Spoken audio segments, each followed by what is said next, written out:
Ooh. What's up, good people? It's time for another session of that verbal cardio, man. We back in business, man.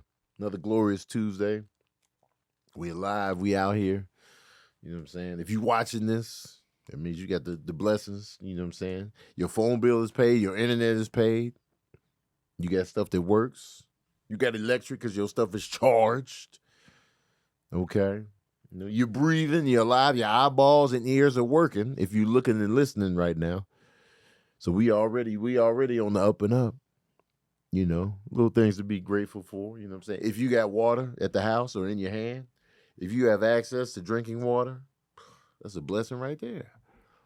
But not everybody got that, man. And shoot, what's going on in the world today? What's going on in the world today? If your building is still intact, if your house is not destroyed, you know what I'm saying? That's the blessings right there. If you haven't been covered in building destruction, building dust, that's a blessing right there. If you don't know what that feels like to have your whole home destroyed, rubble, you know what I mean? That's a blessing right there, man. So be grateful. We be complaining about little things that don't even matter when you look at the grand scheme of things. All that 50-50 dating bullshit, all that men versus women horse shit that we complain about day in and day out. How about having your very livelihood stripped away? Your freedoms taken. Being terrified when you hear sirens, man. That, all that other stuff is minuscule. Yeah, I don't know relationships are important. And, you know, marriage and relationships and building a life with someone and just finding the right fit. And you have the privilege to just be picking and choosing. But when it comes down to just the bare bones minimum of survival, none of that shit really matters, man. So be grateful. Be grateful there ain't been no zombie apocalypse. I just watched 28 Years Later, so zombies are fresh on my mind. So be grateful we ain't got to deal with that. But you living off the land. And at any moment, a zombie horde can come for you and everybody you care about. Be grateful for that. You ain't got to look at your loved one turn before your very eyes into a zombie. You know what I'm saying? Tripping and falling, you done dropped the baby, the zombies got the baby, you got to watch that happen. Be grateful. Can you imagine? It's just like, no, but are you going to keep running or you just going to go down with your child? You don't know. You don't know until you're in that very moment. I remember the scene in, I think it was 28 weeks later at the beginning when that man abandoned his family. It was just like, yo, he just abandoned his family. And then you think about it, you be like, no, I would never. You don't know what you would do in the moment. You don't know what you would do. You would, it sounds good on paper. You would think you would do one thing, but man, when you eyeball to eyeball with terror, you'd be surprised. Now, you might surprise yourself on the other hand. You might be like, yo, I could never, but then you find out you could. You was like, oh no, I just blacked out and I just hopped into the river and I saved that whole family. I didn't even know how to swim. I don't know how I survived. That could happen as well. So just be grateful. That's all I'm saying, man. Everything could be a lot worse, man. You could be in hell right now, you know, a literal hell. So just be grateful, man. I'm back with another episode of Verbal Cardio. No ads this week. So I came in on the pure strength of, you know what I'm saying, it's been a while. Because normally I just be like, I'll show up so I can do the ads, you know what I'm saying? But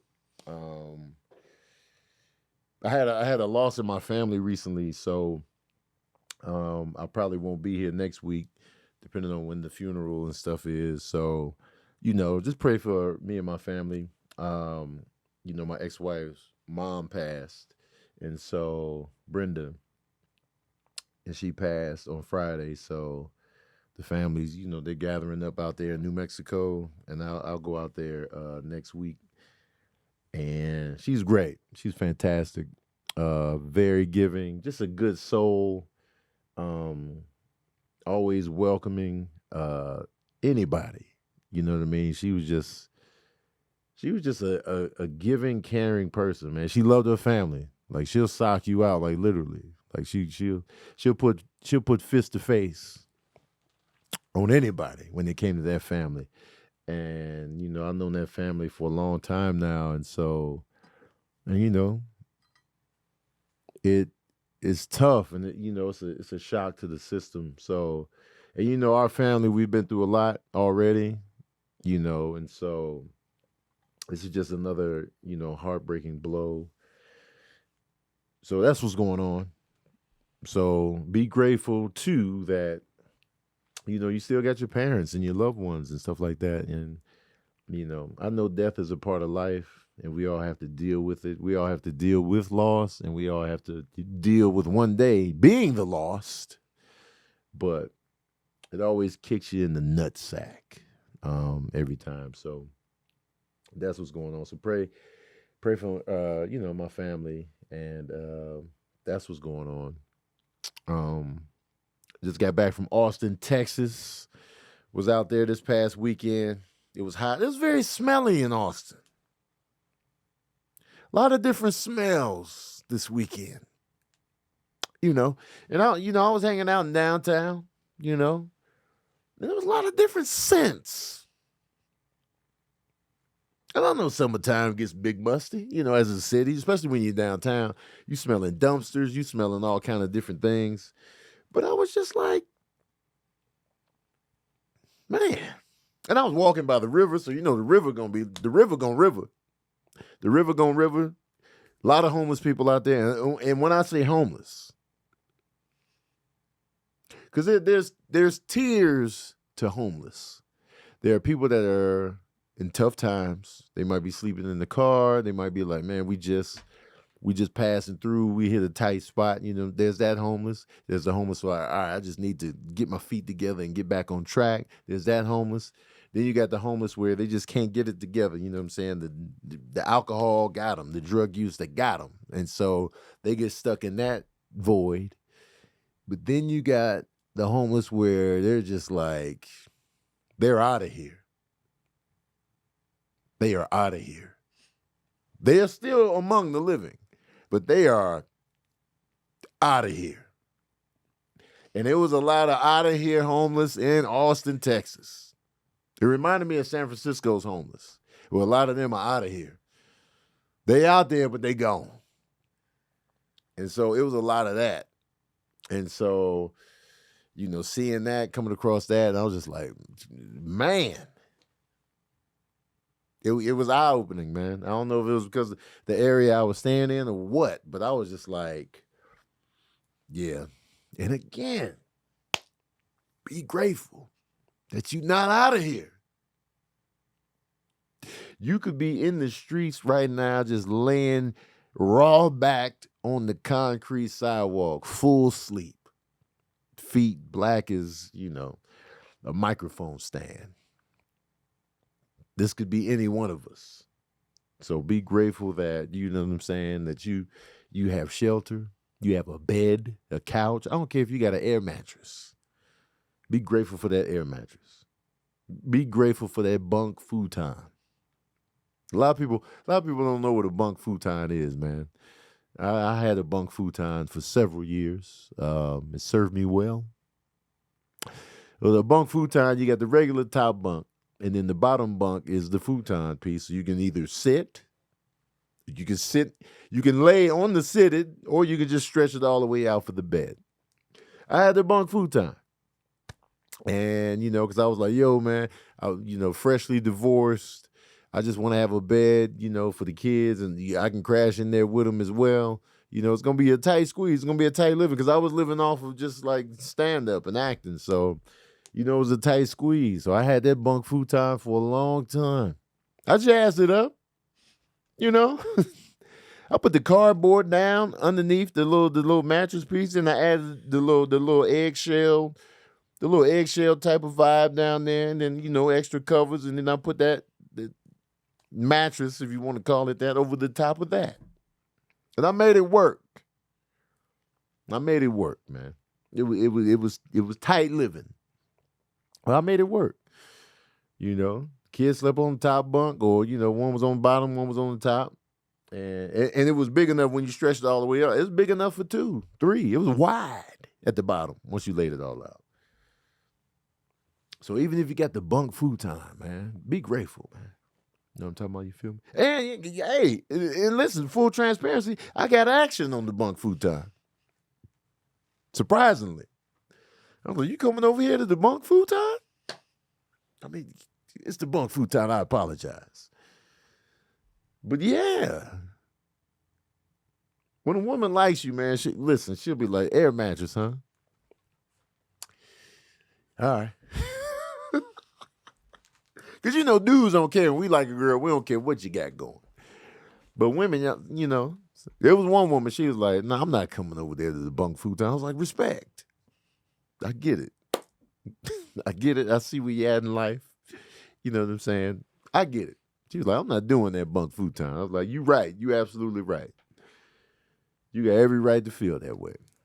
It was no harm, no foul. I wasn't even offended. I get it. So, yeah, y'all. So, there were a few things I wanted to touch on. It's scary out here, of course. Donald Trump is doing his best to send us to war. I feel like he is trying his damnedest to just get us in some shit. You know what I mean? I feel like he is like, yo, man, how can I get us into something? And it's scary, man. These countries ain't playing, man. America, let me tell you something about the U.S., man. Mind your fucking business. Why can't we do that as a country? Why can't we just mind our goddamn business and stay over here? We already in a nice location geographically to where we ain't hugged up against enemies. That's what saved our ass. Probably more so than not. That we're so far away from just turmoil. Because these cats over here, they be beefing with one another. They be piled up on one another. They be coming next door. Hey, man, you come across the street. This is another country over here, man. We don't want you over here. I'll blast you right now. America just always got to get up in some shit. Always. And it's like, man, don't do this. Because who's going to pay the price? The soldiers, they going to pay the price. Those families are going to be torn apart because they done lost children going to war. The civilians on the ground, wherever it's at, man, it's always ugly. And Iran is like, hey, man, mind your business. Hey, man, we not playing with y'all, man. Mind your business. And they got nuclear weapons, man. That's my biggest fear in life is a nuclear war. That's my biggest fear in life. Because it's like, what you going to do? What you going to do, man? You get hit. And knowing my luck, I'm not going to be at ground zero. Because if you're at ground zero, you won't even know what happened. You just be like, oh, what is this? Afterlife. What happened? Nuclear war. Oh, we're dead? All right. You're going to be stuck in your outfit like Patrick Swayze in Ghost. You're going to have the outfit you died in. All you're going to see is like a flash, and then you're going to die so quick that you won't even have time to feel the pain. I won't be in that blast. I'm going to be on the outskirts. I'm gonna be over there. Radioactive fallout zone, me. The hair fallout, the slow death. I might be close enough to get the little singes where I got the burns. My outfit just caught on fire. You know what I'm saying? It's going to be crazy. It's going to be chaos. And then I'm going to get the fallout. Knowing my luck, knowing me. So if we do go to all-out war, nuclear war, and it's going to be, if we do have a full nuclear war, Iran, the U.S., let's say China and Russia gets involved, all these nuclear weapons that they have, Russia has the most, but we got the second most. It's just going to be life as we know it, Dunskies. It's going to be global. And the effects of like the fallout, the radioactive stuff, the slow, because I saw Chernobyl. I saw it. That was one of the best things I've ever watched, but it's something that I probably only watched one time because it scared the shit out of me. And it was based on real life events. Kev just asked me, man. He was like, "Yo, what's a 10 out of 10 movie that you can only watch once?" And I was like, "Yo, Chernobyl." Even though it's not a movie, it's a series, but it was just. I was like, so imagine that 10 times over on a global scale. We're done.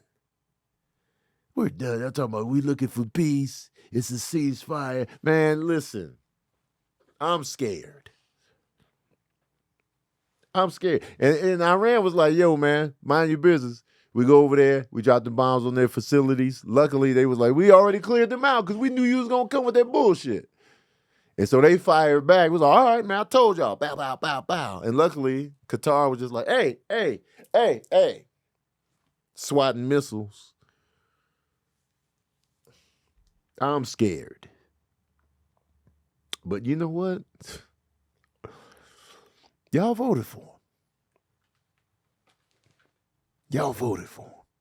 I don't want to hear shit else from y'all. Everybody that voted for Trump, this is what I want you to do. Go over there and fight. Go over there. Just go over there. Book your travel. Go over there. Fight for our freedoms. That's what we always say. That's what we always say. We're fighting for our freedoms. What free? Who's trying to take American freedoms over here? Over here. When? Who? Mexico running up in there? Try to be like, we taking over, man. Y'all gonna be slaves to us. That doesn't happen. Are the Canadians coming down like, yeah, we invading, man. It's gonna be Canada or nothing, man. Do you submit? That's not happening. What freedoms are being taken away from us the way we had to? I fought for your freedom. When?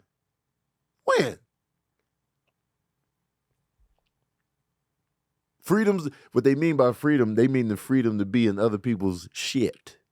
That's the freedom America wants. And that's how we end up in war. And I'm sick of it. It'd be different if it was like, yo, man, they tried to come over here and take over us and just have us just be them. Like, you know how Germany was just steamrolling places in World War II. That made sense. You know what I'm saying? People were literally fighting for their lives when Germany was just, no, we taking over. Everywhere we go, bring the tanks in. We ain't been hit with that. Especially in the modern era where it's just like, yo, I'll fall for your freedom. If you old enough to say that, I fought for your freedom. Like, what freedom was trying to be snatched?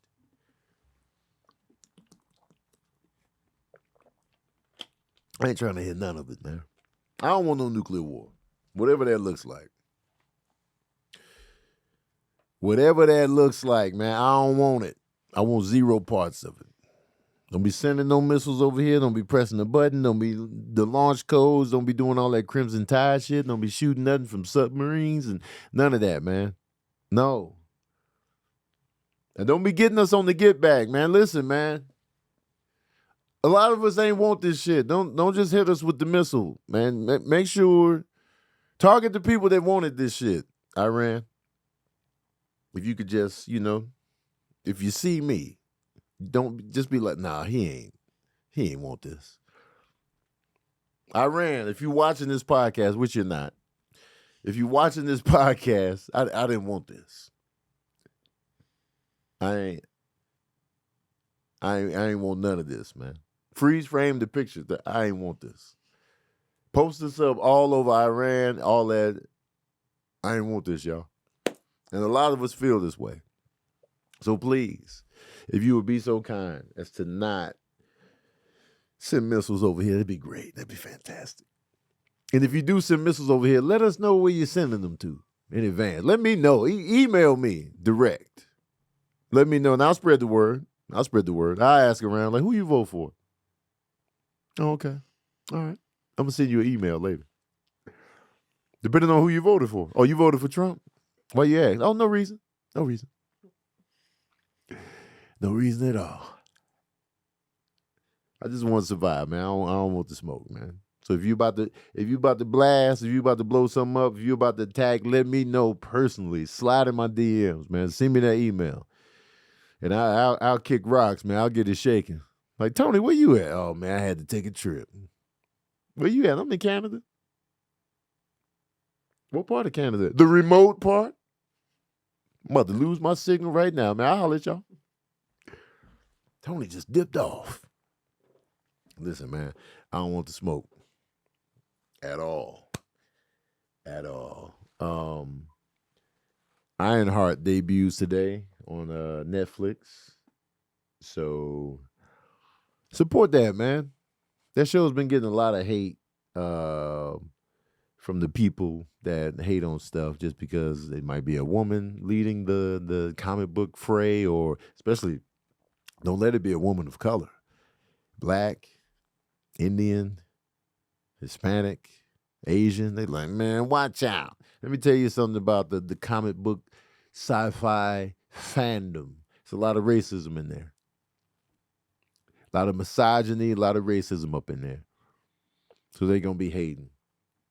They going to be hating. And so they trying to hate on Ironheart for no reason. Ain't even give it a chance. So give Ironheart a chance, man. Run the numbers up. Let's run the numbers up. It's not on Netflix. I'm sorry. It's on Disney Plus. I'm sorry. But run the numbers up, man. Let's get them numbers going. Sick of it. I'm just Nick G asked me, do you think Diddy is getting acquitted of his case, or is he going to prison? Also, do you have any TV/film projects you're working on that you can talk about? I don't have any projects I got something I'm working on for TV. I can't talk about it out loud, but I'm trying to cook up something.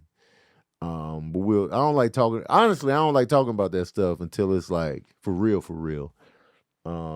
Because that's the nature of the beast here. It's like, yeah, we trying to get this going, and then a lot of stuff just doesn't happen. So I don't even want to talk about it out loud until, something's real. But yeah, working on a little something. We'll see how that goes. As far as Diddy, I don't know. I think he's gonna go to jail based on, because he was bringing people across state lines for sex. So that's big illegal. So they got him on that, because the sex workers are like, yeah, man, he flew us in. We came in. We smashed this girl. He was right there looking. Then he flew us back home. I mean, it's a lot of just that being said casually. He brought us in, man. I came in for the sole purpose of, he hired us up for so that could get, tricky for him on getting acquitted for. So I'm not sure what the specific charges are, but I know that's part of, like, you can't be bringing the sex in, unless it's on the free, unless it's like, hey, let's hang out and I can fly you out. But that's different. But I think he's gonna get some jail time up out of this. I don't know how much he's getting. I can't speak to, I don't know how they be rationing out the jail time. But he gonna get a nice slice of jail time. So we're gonna see. Because it's just, he is a pure villain though. And so the judge gonna be like, oh, you walking away with something. How Denzel say, I'm leaving here with something. And I feel like they gonna get him with something. For sure. Oh shoot, what happened? Valerie T. Which new movies are you most looking forward to? To keep it on the summer perspective, I'm looking forward to the Fantastic Four and Superman on the summer vibe. I'm looking forward to those. Jurassic, my boy Bashir is in Jurassic Park, so I'm looking forward to it on that front. I'm also looking forward to the Spike Lee Denzel movie. I'm looking forward to that. I feel like there was something else I saw a trailer to that I was like, ooh, sign me up. Sign me on up, man. I did watch Final Destination. There's a review for it on my YouTube page. That's for the IG Live. Speaking of the IG Live, y'all still in here, man. I need to cut the cameras off. If you want to see the rest of this podcast live, join my Patreon. You can click the link in my bio, click the paid membership tab, and then you know what I'm talking about. Then you can get it. I reviewed Straw and Final Destination and The Ballerina. So all of those are on my YouTube page, Tony Baker Comedy on YouTube. If you want to join my Patreon, please do. Join it right now. Yeah, I got to cut the camera off, man. Y'all not getting this for free. The Patreon members, man, they pay for this. If you want the same access, all you got to do, man, $5 a month, man. $5 a month, man. I'm about to talk about the Pusha T and the Clipse album. I'm about to talk about Jones Nas. I'm about to talk about Balloon Pop Show. You know what I'm saying? I'm about to talk about some more stuff, but y'all gonna miss out. Y'all gonna miss out. So join that. And they be wanting me to cut the camera off because y'all trying to freeload. And they don't like that. They don't like that. So, you know what I'm saying? Sorry, y'all. But you know what to do. You ain't got to miss a beat, man. Join my Patreon. Boom. All right? I got rid of them. The way I said it. I got rid of them.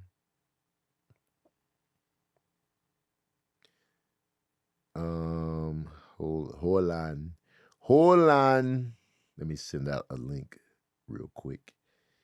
Bear with me, podcast people. I'm going to send that. Boom, pow. Bam. So, what was I talking about? Was I talking about anything in particular? Summer movies. So, yeah. Oh, man, Leah's on it. Shout out to Leah on the ones and twos this week. Amir is, I don't know where Amir is. Mississippi. Yeah. Oh, you in Mississippi? Yeah. Mississippi. Can you spell Mississippi confidently? MISSISSIPPI. Think you better than us, huh? You think you better than us, huh? Went to elementary school. Okay. Did a little something. Do you know all the states and capitals confidently? I believe so. North Dakota. Pierre? That's South Dakota. I always get those two confused. Bismarck is North Bismarck, yeah. Pierre is South Dakota. Delaware. Dover? Yeah, okay. Maine. Augusta. Oh, okay. That sounds southern. That sounds too southern for Maine. Augusta. Because you got to say Augusta with the accent. And they don't say it there. No, they hell say no. like Augusta. See? Maine. You ever been to Maine? No. Me neither. I want to go there. Movie release schedule 2025. What's the capital of Montpelier. That's the one that always tears my asshole open. Montpelier is Vermont. Oh, Vermont. You ever been to Vermont? No. What's the furthest northeast you've been? Probably New York. Oh, that's it? Yeah. And you're not living life to the fullest. What am I gonna do in Maine? No Delaware, no New Hampshire. Have you? No Rhode Island. Okay. I've been to Rhode Island. Okay. I've been to Rhode Island, Massachusetts. Okay. Is that further north than? I can't. They all start jumbling up top. I've been to Rhode Island, New York, Massachusetts, Delaware, but I haven't been to New Hampshire, Vermont, Maine. Those three I haven't been to. Vermont deserves a visit. Ben and Jerry's now. I love Ben and Jerry's, they're man. good people. They are good humans. That's where they're based out of? Mm-hmm. I'm going for Vermont. them. I'm going to Vermont. Shit. I might go in August. Okay, so the 2025 movies, right? That's coming out. I'm coming out. Good. And the band was going off on that song. They was like, yo, this is our time to shine, man. Get the horns going. And I'm a horns fan. Okay, so I'm looking at the movies that are coming out. I heard Bride Hard was terrible.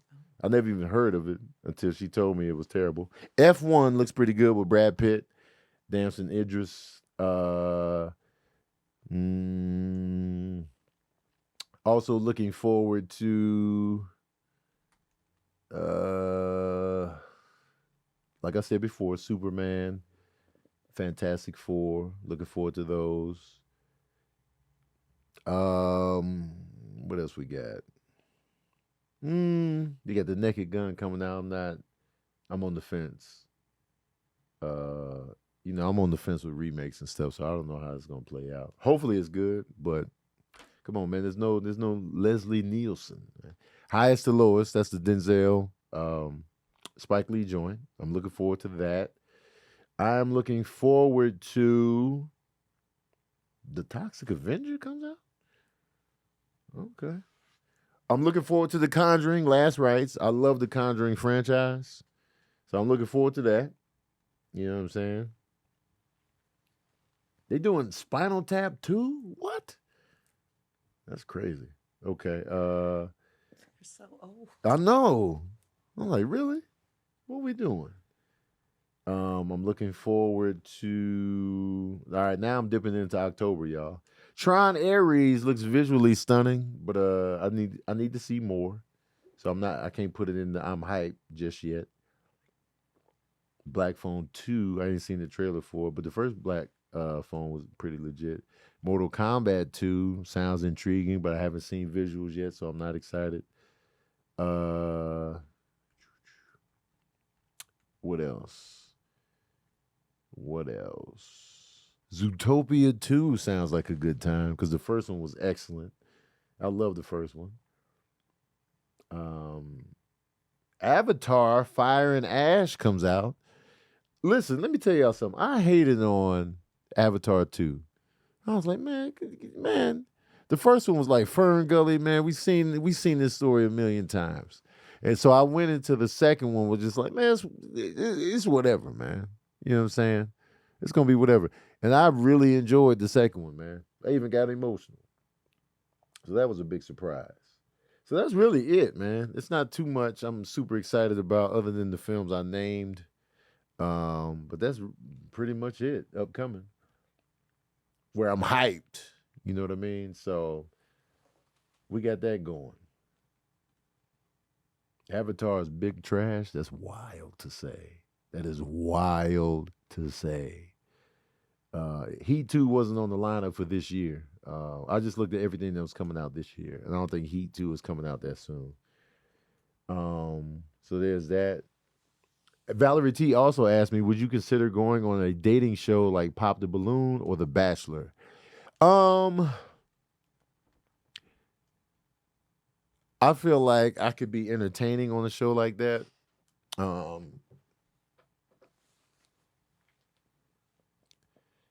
It would be weird for it would be weird for the public to see how I interact with women on that level in terms of like the flirty, relationshipy Tony. Cause y'all don't really be knowing who I deal with on a regular basis unless it's like an actual, this is official, I'm in a relationship now. But seeing me on the dating tip and no shows, I be talking to multiple people. So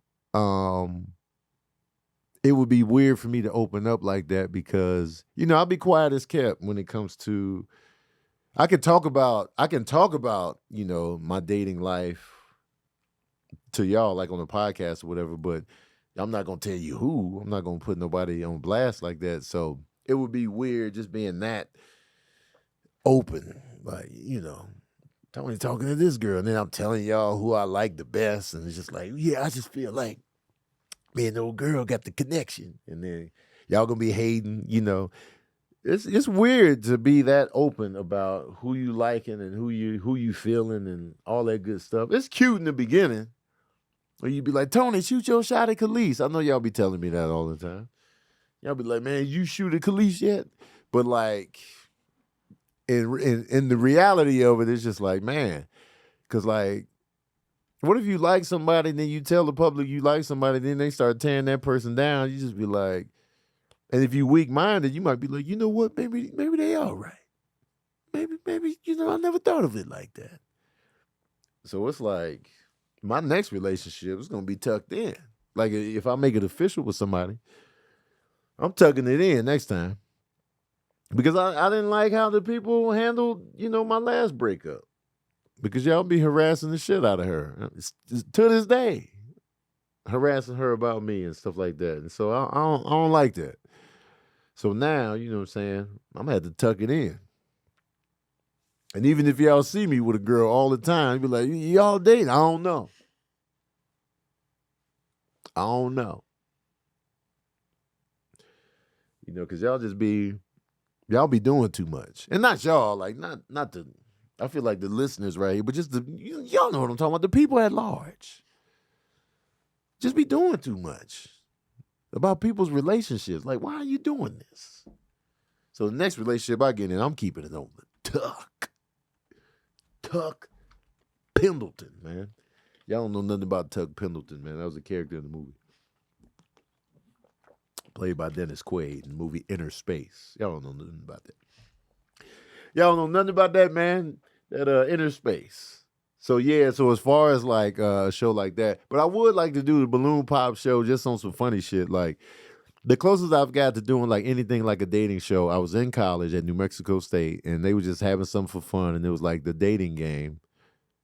Yeah, the dating game where there's a girl and she can't see us, and she just asking us questions, and then we answer the questions, and then she chooses from there without having seen us. So I did that for kicks. And I was like, yeah, I'll do it, man. I ain't doing nothing else. Because in college, man, Tony, I was with whatever in college. I was like, yeah, I'll try it out. I really owe a lot of me coming out of my shell and becoming the person that y'all see today. I owe a lot of that from college because it just exposed me to a lot of different experiences and like, you know, just me coming out of my shell. And I tell y'all all the time, I'm shy. But y'all be like, no, you're not. But man, I had to work to get, you know, here. So college, man, was a huge stepping stone in that for me. So when they had the little dating game or whatever, I was like, yeah, I'll do it. So I did it. And she was asking us the questions and I was just answering. And then she picked me. And I was like, oh, snap. You know what I'm saying? But then I was like, I wasn't taking this seriously, man. You know what I'm saying? So it was like, we won 2 movie tickets to the movie theater. And I was just like, you can just take the tickets. And I was just like, yeah. I don't know if she was taking the game seriously or not, but I folded up on going to the actual date. Were you taking it seriously? Were you answering the questions? Yeah, I was answering. I was just like, yeah, you know what I'm saying? This, that, and the third. And, you know, throwing jokes in there, but it was like, it was me. And she was like, you. And I was like, yeah, man, listen. Just take the movie tickets and have a good time. And I was just doing this for kicks. And then I guess ultimately I wasn't attracted. I guess. Because, you know, if I was, I'd been like, well, shit, what we watching? But a free movie? A free, you know what I'm saying? Even with the free, I was still just like, nah, you know what I'm saying? Take somebody with you that really wants to be there. It was a savage move. Now that I think back, oh, God. I could have at least went to the movies with her. Oh, that was a savage move. Talk. Oh, I'm just now realizing that was a savage move. Oh. Damn. You owe her an apology. I do, man. Listen, if you listening to this podcast, I'm sorry, man. We could have went to the movies. Oh, I apologize. I don't know why I did that, man. I don't think I broke her heart because, you know, she just met me. She just seen me come around that corner, man. There was no build up. But still, though, I'm sure she felt a rejection of some sort. Oh, God damn it. Why'd you let it happen, man? I didn't do anything. You did it all, man. You ain't tell me. You should have been like, Tone, you need to at least go. And I could have went. Yeah, you could have. And who knows, man? Maybe in the movie we could have been like, hey, man, I'm really feeling this. And then we hanging out more. We could have had a nice little relationship. Or at least a movie buddy. Damn. I apologize. I don't think you watching this. I don't even think you remember me. But what if she did? What if she was like, man, there was a guy, I looked him up. His name was Tony Baker. And she's been following me ever since. Just like. Did you give her the tickets back in front of everybody? No. Okay. We was tucked away outside of the little. That makes it a little better. Yeah. Oh, you know. I'm not that cold-blooded. I already was half cold-blooded, but you can't get the full blood cold. But still, man. Ugh. I'm sorry. All right. Y'all did some whack stuff too, somewhere down the line. It ain't just me. Y'all did stuff that was even more savage. And I love movies. That's the crazy part. That's what I mean. That's the crazy part. I am movies, man. I done went to several movies with people I wasn't even feeling like that, just to go. Oh, God damn it. This is tough. Anyway, man, don't be judging me, y'all. Let's see what else we got.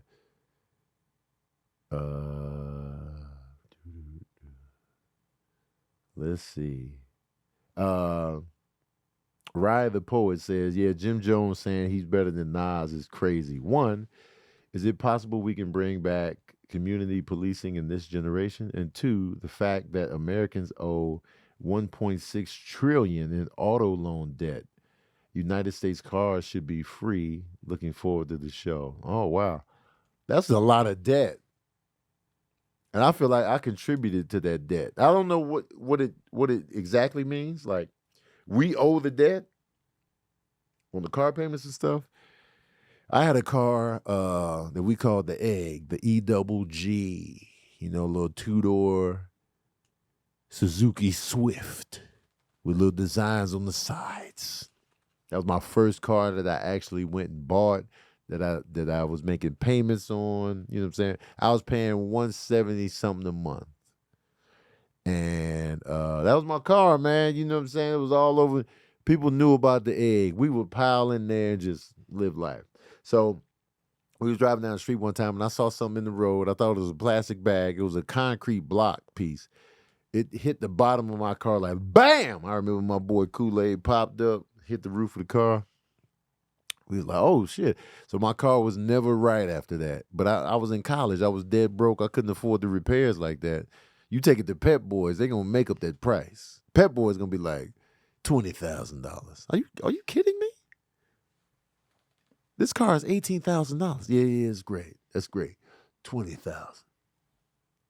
Just to fix the bottom? Yes, that's not including the labor. The $20,000 is for Parks and Recs. You let us know what you want to do. I'm like, did you just put a lit cigarette in your shirt pocket? Hey, man, mind your business. $20,000. So my car was never the same after that. It was always something coming up, and I would get stuff kind of repaired, and it was like, yeah, but you got the cracked radiator, you got this, you got that. And I'm like, man, you're killing me, man. I'm broke.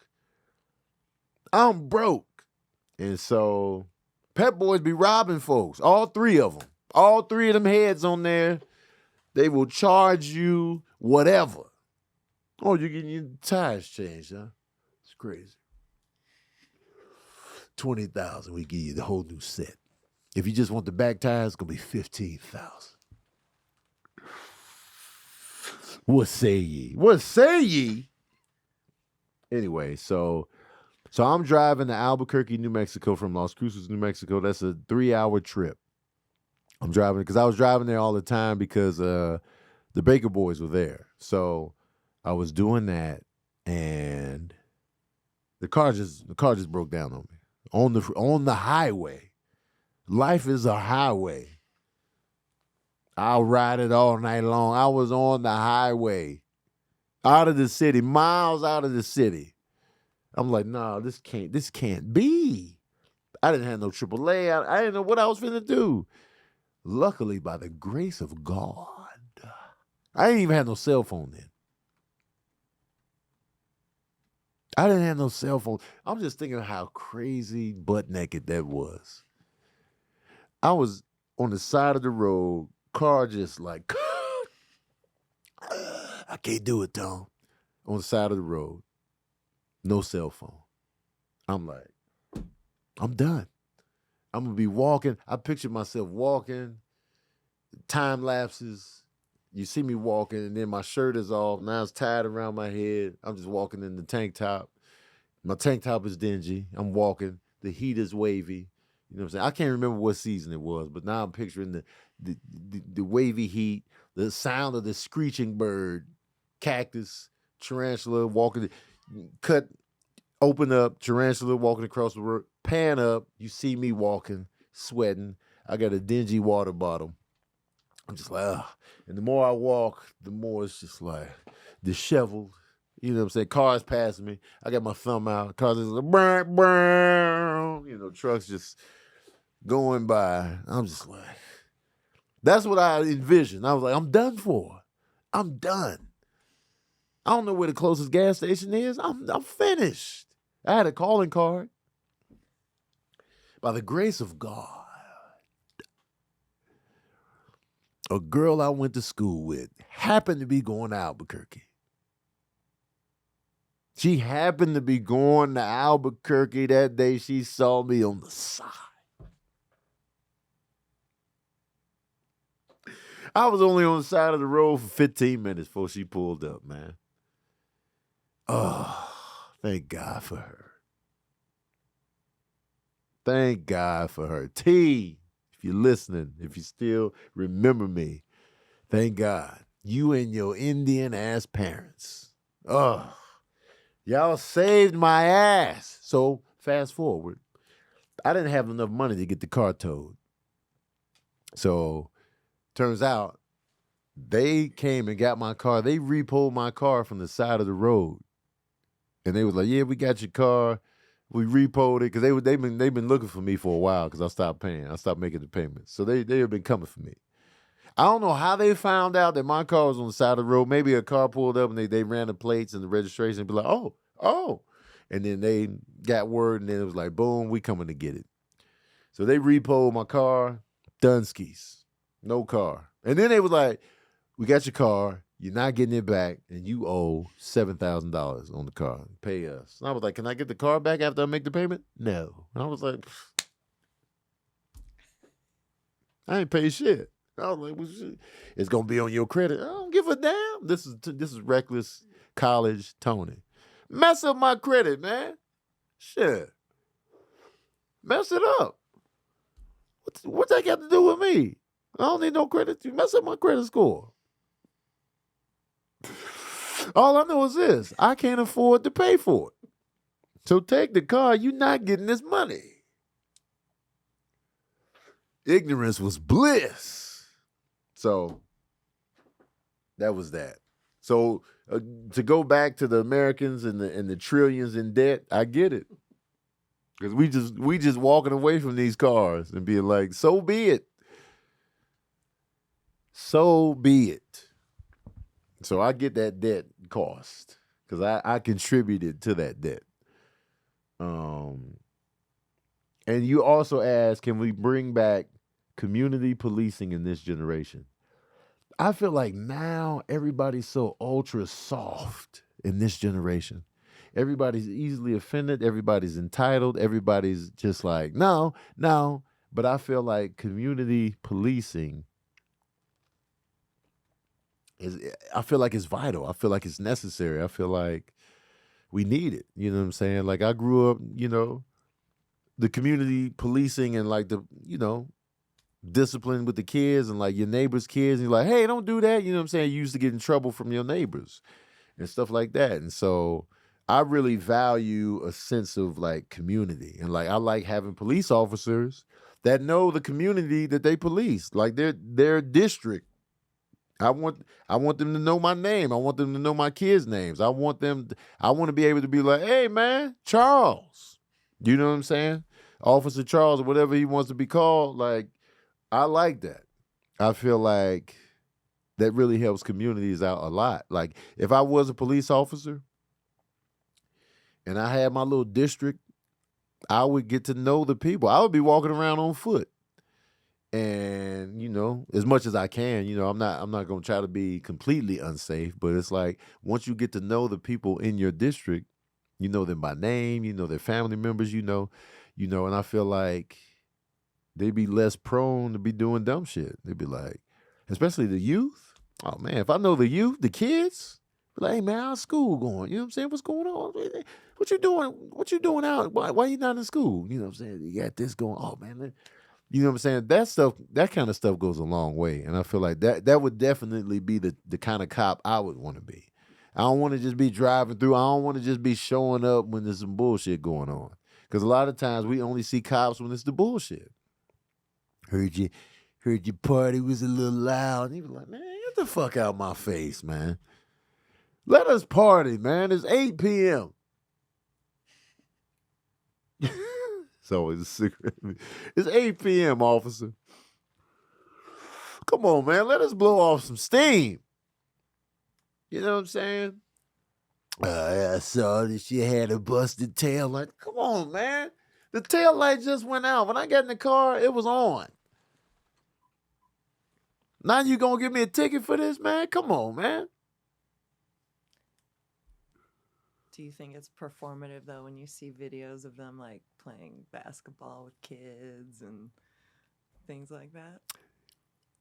Only when it's right after some shit hit the fan between cops and civilians.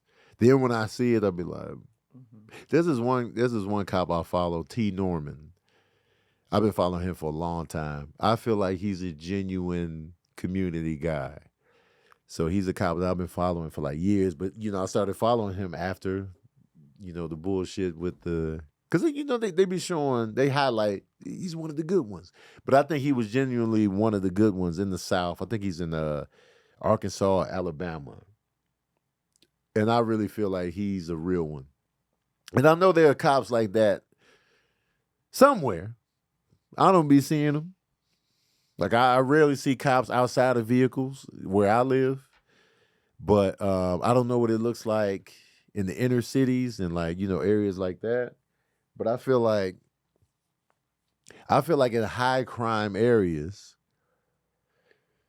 it's essential, really, to have that kind of cop civilian relationship. Because if you keep cops and you separated, you just in your car and you just busting people, it's all bust. There's no relationship. Then you be just like, man, fuck the cops, man. Here they come. And there's no connection there. And I feel like when you're better connected, then it's just gonna make people second guess doing some dumb shit, doing some crime. Especially if you're young and impressionable. Mm-hmm. You just like, man, my dad ain't never there. My mom's hanging on by a thread. But that one cop, man, he made me go back to school. You know what I'm saying? Or stuff like that. And so I feel like that type of policing is necessary. And I just feel like these cops that are out here joining the force, they going in with the wrong attitude and the wrong reasons. They're bigoted. They hold prejudice. They hold, this type of... And, a lot of law enforcement is born out of, the white supremacy. So it's just like they still kind of have that mentality. So it's just like, man. And then the people within the police force are complacent about that kind of treatment. And so they're scared to stand up to one another. And so you got that whole dynamic. And it's just like, and it's easy for me to say it's always easy for me to say from the outside looking in, man, stand up to your superiors or your colleagues or your family, even your family members, where you might have a bigoted family member. And I'll be like, man, cuss them out. But I'm like, but that's my aunt. And it's always tougher, but I feel like you got to break through that if you really want to be like a quality police officer. And like, and I feel like they need to vet who they hire a little bit better. And you can't be out here scared of the communities that you work in. You can't be out here scared to where you're opening fire just on a whim. Like, oh, he moved, or he yelled. Or, you know what I'm saying? Like, you're too scary to work in these communities. Don't work here. If your knee-jerk reaction is to just open fire, you're too scared to work in this community. You shouldn't be a police officer. You need to be at a desk or, just doing the paperwork. If you're too scared to be out here on the streets and pulling people over, and I understand there's crazy people out here. I totally understand that. You want to get home to your family. But if you're too scary to just work your beat, then you need a new job. You need a new job, man. This ain't for you. knowing me, you know, I would probably be so like, you know, open to people that, you know, they probably catch me slipping. I probably wouldn't be a good cop because I'd be like, man, you know what I'm saying? I didn't think he was a threat, man. You know, I just pulled him over, man. I ain't even think to pull my gun out. Now I'm laid up in the hospital. I got a bullet in the hip, you know, and so, but I really feel like it's just a broken part of our society between cops and civilians that now when we just see cops, we just be like, ugh, eye roll. Look at them. We be ice grilling the cops. Like, look at this punk ass cop driving through here. We following you like. We supposed to be like, and they supposed to be how we do firemen. Like, you know, when we see firemen, we be like, you know, we open up to firemen. Like you see a fireman, you ever see the firemen like in the grocery store? It'd be like a group of them. They may or may not have on the yellow pants. They just in there, and you be like, you might not even say anything, but you're open to them. You're just like, man, y'all really be out here doing some good stuff, man. Especially in times of like heavy fires going on, and like, you know, especially in Cali, it happens all the time. And you see the firemen around, be like, thank you for all that you do. Anything we can get y'all, you know what I'm saying? We applaud you. Like, you know, they getting fed, they getting all kind of stuff, which they deserve. But we definitely open up. We take the shield down. We don't have those shields down when it comes to cops. Shields is up, armor's on. Don't be coming over here on no bullshit. We pull our phones out, we recording them. Like, all right, man, we watching your ass. And so that whole dynamic is broken. Maybe the cops need a calendar. Oh, one of the little calendars to put up on the wall. March. And he out here shirtless, man. I've seen a couple of good-looking women cops lately. I was like, see you out here doing your thing, you know, working the beat. How you working the beat? That's crazy. Tell me about the craziest thing you ever seen. You know what I'm saying? Hollering at a cop. She got a gun on her hip.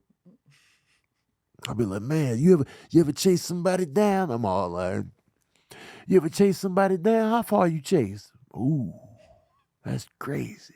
Mm-hmm. They be hollering at you when you arrest them. That's why. Wait, I'm getting arrested? Wait, hold on. What you mean? What you mean? I had a warrant out. Oh, girl, you gonna do me like this? You gonna do me like this? Would you date somebody that you arrested? Or is that a red flag? You know what I'm saying? Because it's just parking. It's just, you know, unpaid parking tickets, you know. Would you give me a shot? Let me get your number. All in the back, hollering, let me get your number. But yeah. They be good looking women at the TSA too.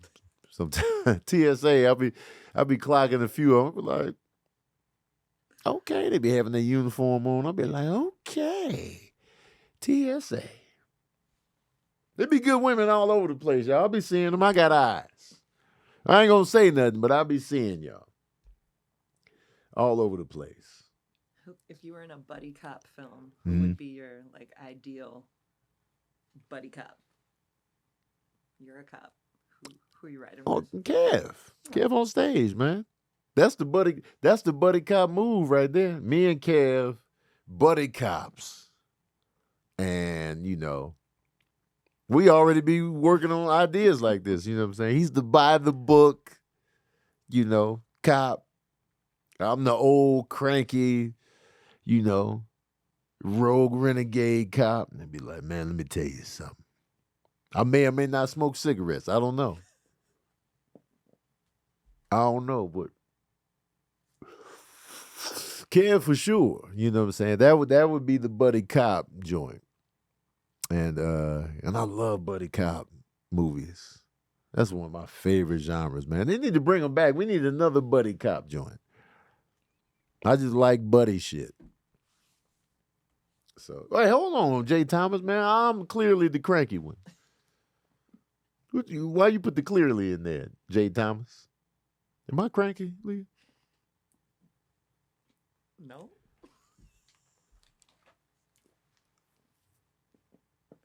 No. Would you consider me cranky? No, I wouldn't. Okay. Is that a real answer? That's for real. I would not. Thank you. Where y'all getting the crank from? Is it because of the fake cigarettes I be smoking? Is it that? Because it's not, I'm just squinting my eyes because of the smoke. It's not cranky eyes. Why y'all be calling me cranky, man?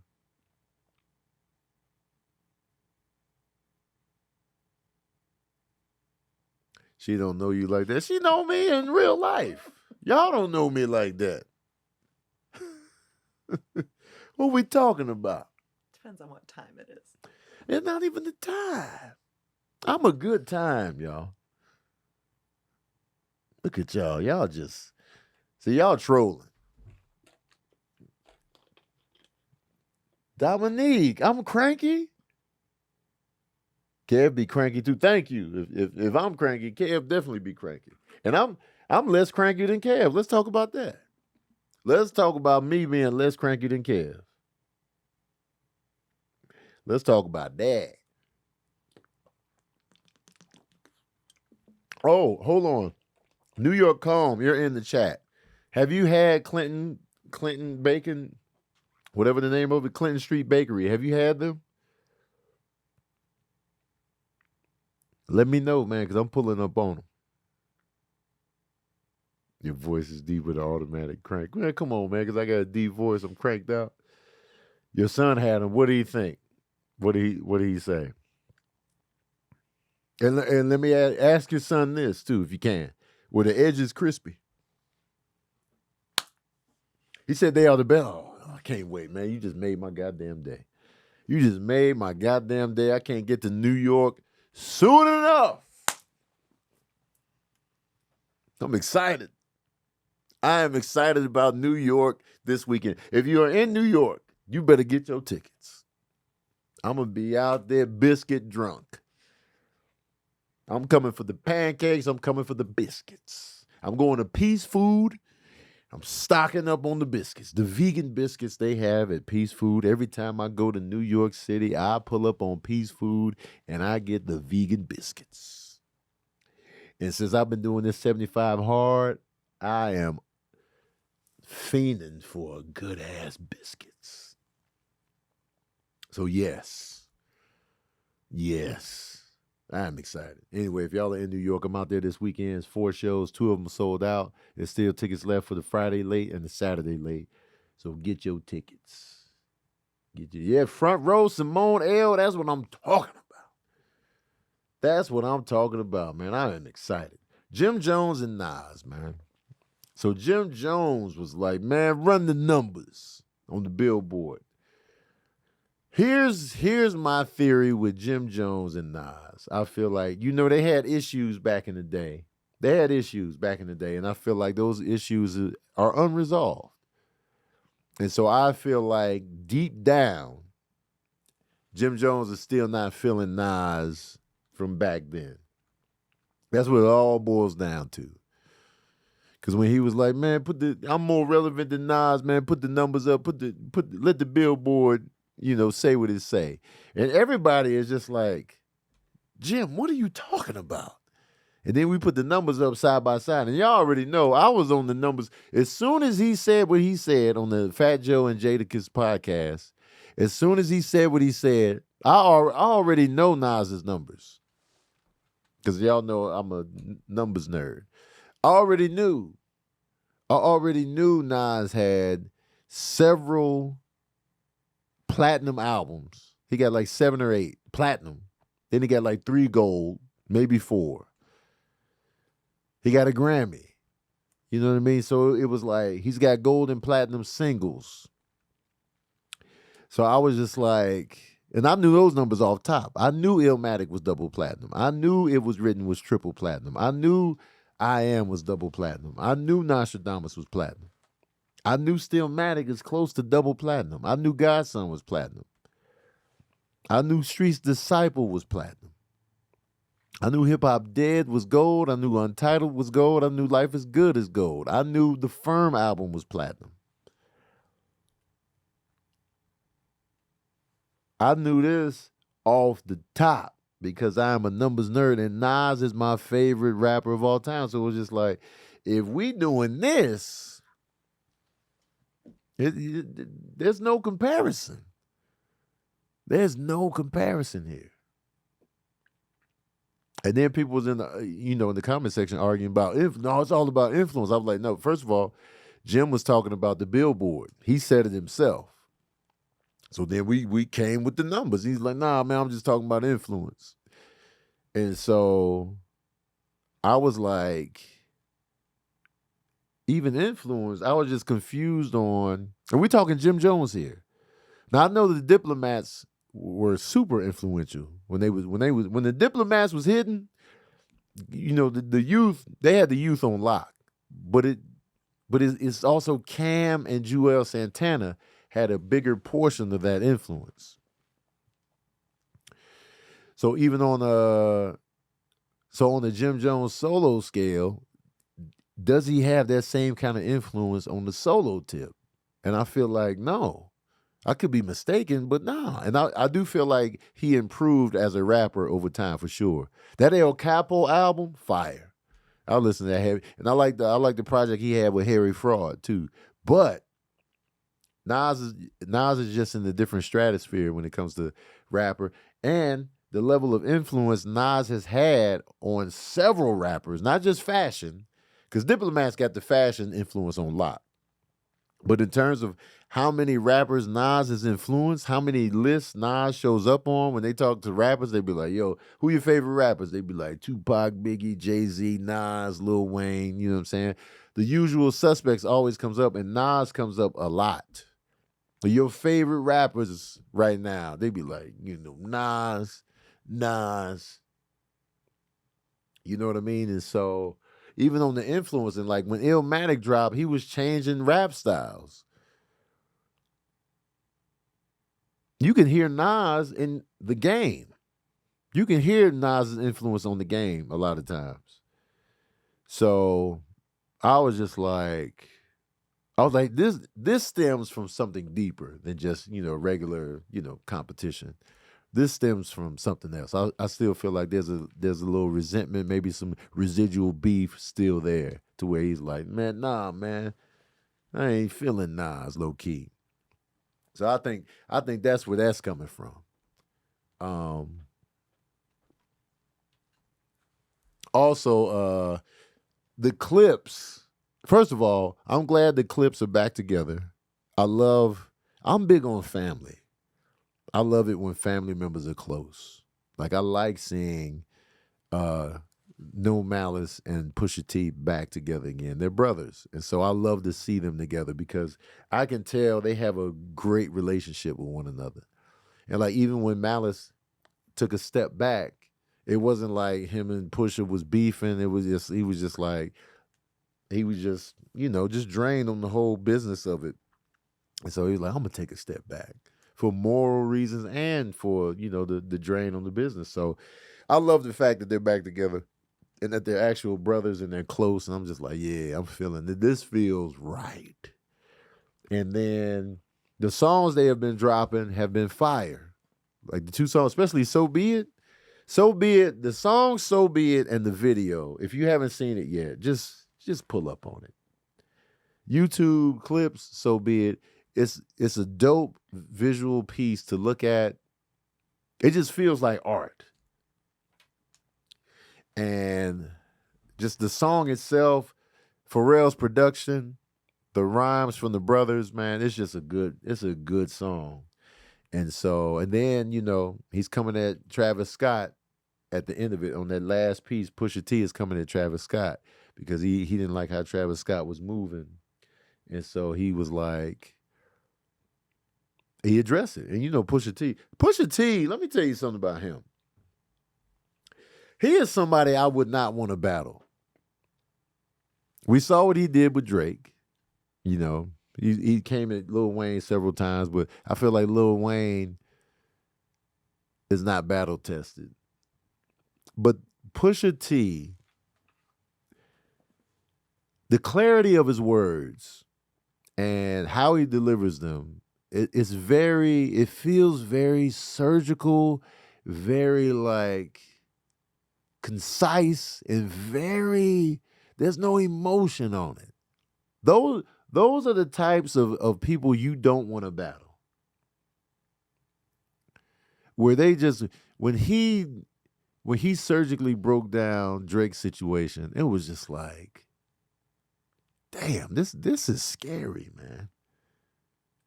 And you could tell he had more in the chamber. And Travis Scott, he doesn't strike me. I don't even know if rappers really consider him a rapper like that. So there's nothing he can do to really come back unless he just goes in. Just be like, I'm coming in Pusha T. And you know, Travis Scott is one of the biggest musicians in music right now. So of course he has legions of fans that'll be like, nah, man, Travis buried him. But us from the outside, we're gonna be like, nah, you didn't. Like, he got to really come with it. And then if he does come back with something, Pusha T is gonna come back again. And so, yeah, man, Pusha T is a scary individual to battle against. Drake went up against him and lost. And so it's just like, yo, I wouldn't want no smoke with Push. So it was just interesting to see, you know, him say that about Travis Scott on that track. So be it. But the song itself is fire. I'm looking forward to the album. I think Lord Willing is a classic. I think that their debut album is a classic to me. I come back to that album often. I come back to Hell Have No Fury. But I skip more on that album than I do on their first one. But those two albums, though, dope. But I'm glad the brothers are back together. I love seeing that. I love seeing their dynamic when I see them in interviews. You can tell Malice is more of the quiet one. Pusha's younger. Malice is older. But I love the family unity. And, like, I love that. You know, so I'm excited about, you know, their album. And I hope it's dope. And I can tell Pharrell's excited. And I love that they've had this relationship for a long time now. I hate the fact that Chad Hugo is not involved, but the clip said it's all love with Chad. It's just, you know, there's something going on between Pharrell and Chad, but I'm glad that that's still there. But I just like the history behind it all. I think it's dope. So, yeah. All right, let me do one more thing, then I'm going to get the hell up out of here. Boop, boop. Is there anything else I wanted to address? Need another Tubi movie review. All right, I got you, Blowski. Tubi movie review is on the way. Yeah, I talked about the war already. Yeah, so I think we had a good episode. Now again, I may not be here to do an episode next week, but I'll be back for sure. New York, Washington, D.C., Jacksonville, Charlotte are the last 4 cities on the Replenish the Pockets tour. If you're in those areas, get your tickets. I will be there, and I will not be square, but I'll be there for sure. I want you in the building, and then we got a nice another tour coming. So it's going to be a good time. It's going to be a great 2025. But I want to thank everybody that pulls up to anything I do. Thank you for showing up in this podcast on the live tip. I want to thank y'all. Is there anything? Yes, pull up in Jacksonville. It was something else I wanted to say, but I can't remember what it was. But anyway, man, let me get the hell up out of here, man. I gave you an hour and 13 of me just running my pure mouth. You know what I'm saying? Just talking. But I love y'all. I appreciate y'all. I hope y'all are well. I hope y'all are safe. And I hope y'all are grateful for every moment, man. So thank you for tuning in to another session of that verbal cardio. Boom.